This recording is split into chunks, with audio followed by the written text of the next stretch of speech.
Қайырлы күн, құрметті оқырмандар. Ақын Исламғали Үркімбайұлының туғанына 70 жыл толуына орай өмірімді еліңе арнаймын атты еске алу кешін назарларыңызға ұсынамын.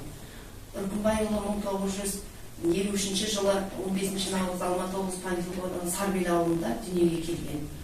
Ол кісі 1975 жылы Абай атындағы педагогикалық университетті көркем сурет галереясы факультетін бітірген.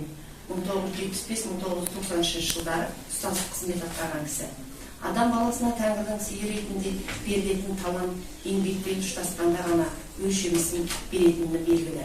Ойдағы бұлқынып тұрған қуатта осындай бір ерекше қабілет пен қасиетке ие болып, жүректен тулап, жүрекке жететін жыр жазып, қалам мен қағазы жанына серік еткен дарынды түбінде айналасының ілтипатына бөленері хақ.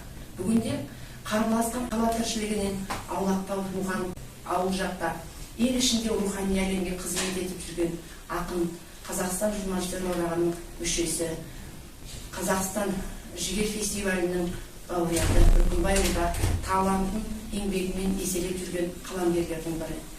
Қазақ тілімен қайта түрлеген деп азаматтық үнін Алаш баласын арнаған туысынан өнермен өлеңге ғашық ақын елде жүріп, ұлт әдебиетінің деңгейін алып, кітаптың ақ парақтарына қара сөздің қаймағымен өзіндік өрнегімен қолтаңбасын енгізді. Ақынның қаламын осы уақытқа дейін негіз қалам, бір құсым бар, уақыт өрнекері, ілтипат, ол толғақ атты кітаптары жарық көрген. Биылғы жылы ол кісі 70 жасқа толған шағында 2023 жылы 10 мамырда дүниеден өтті. Өзі ақын, халқын сүйген қаламгер болған. 1993 жылдан бері Қазақ тілі қоғамының бірлестігінің төрағасы қызметін атқарған, соны атқара жүріп, денсаулығына байланысты биылғы жылы өмірден озды.